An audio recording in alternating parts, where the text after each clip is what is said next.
Excited.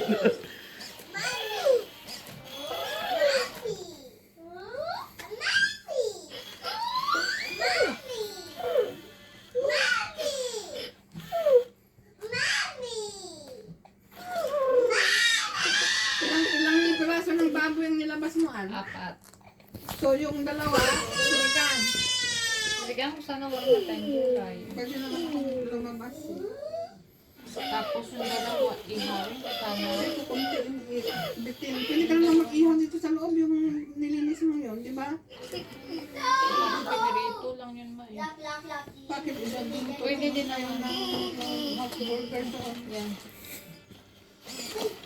Ka-response tayo, mami mo.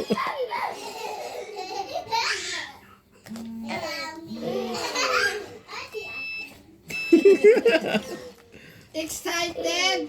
Kaya mas siyangas na si Juno. Iyak ka nga. Juno ko. Ako na dyan ma. Tago. Kaya nga May eh. dala kang bata at pati. Ginagag.